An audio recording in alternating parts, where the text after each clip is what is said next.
वर्णिवेश रमणीय दर्शनम मंदहासरुचिराननां भुजं पूजितं सुरनरोत्तमैर्मुदा धर्मनंदनमहं विचिन्तये। असतो मा षड्गमय तमसो मा ज्योतिर्गमय मृत्युर्मा अमृतं गमयः। ओम शांति शांति शांति। अस्मद्गुरु समारंभां नाथयामूनमध्यमां लक्ष्मीवल्लभपर्यन्तां वंदे गुरु परंपरा। આજની જ્ઞાન સભાની અંદર પધારનારા બધા જ ભગવદ્ ભક્તોને વેદાંતાચાર્ય પુરાણ ઇતિહાસ આચાર્ય અને ફિલોસોફી શાસ્ત્રી રાકેશભાઈના હિતપૂર્વક જય સ્વામિનારાયણ। ભક્તો, આજની આ જ્ઞાન સભાની અંદર આપણે બધા મહારાષ્ટ્રના પંઢરપુરમાં વહેતી ચંદ્રભાગા નદીના પ્રાગટ્યની કથા જે છે એ શ્રવણ કરશું। વિષ્ણુ ધર્મોત્તર પુરાણની અંદર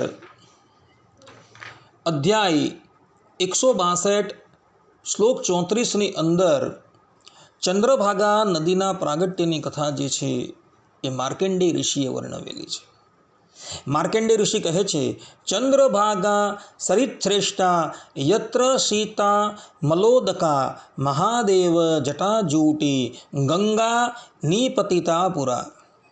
अर्थात महादेव ने जब जटाजूट से गंगा को निकाला तब चंद्रमा के भाग से यह चंद्रभागा नामक नदी हुई है। पुराणની અંદર સ્પષ્ટ રૂપે એ કથા જોવા મળે છે કે મહાદેવજીના જટાજૂટમાંથી ગંગાજીનું પ્રાગટ્ય થયું છે। મહાદેવજીના લલાટની ઉપર અર્ધચંદ્રાકાર ચંદ્રમા બિરાજમાન છે। તો જે પ્રમાણે મહાદેવજીના જટાજૂટમાંથી ગંગાજીનું પ્રાગટ્ય થયું છે તે પ્રમાણે મહાદેવજીના લલાટની ઉપર બિરાજમાન ચંદ્રમા થકી ચંદ્રભાગા નદીનું પ્રાગટ્ય થયું છે। ચંદ્રમાંથી પ્રગટ થવાથી આ નદીનું નામ ચંદ્રભાગા પડેલું છે।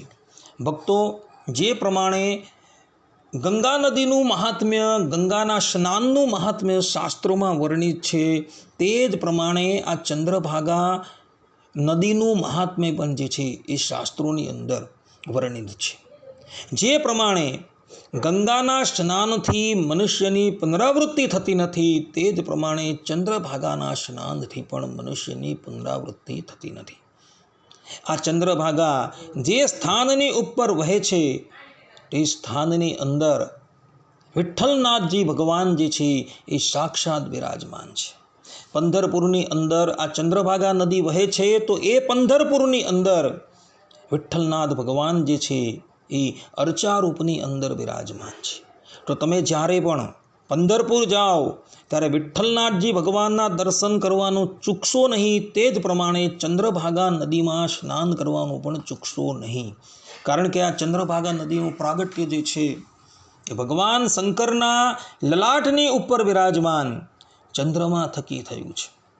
ભારત વર્ષની જે અત્યંત પવિત્ર નદીઓ કહેવાય છે એ નદીઓની અંદર આ ચંદ્રભાગા નદીની ગણના જે છે એ કરવામાં આવેલી છે। માટે ભક્તો, જ્યારે પણ તમે પંઢરપુર જાઓ ત્યારે ચંદ્રભાગા નદીની અંદર સ્નાન અવશ્ય કરજો, જેથી કરીને તમે આલોક અને પરલોકની અંદર સુખી થશો। આટલું કહીને હું મારા પ્રવચનને અહીં વિરામ આપું છું। સર્વે સંતુ નિરામયઃ, સર્વે સુખીનો ભવંતુ, સર્વે ભદ્રાણિ પશ્યન્તુ, મા કશ્ચિદ દુઃખ ભાગ ભવેત અસ્તુ। જય સ્વામિનારાયણ।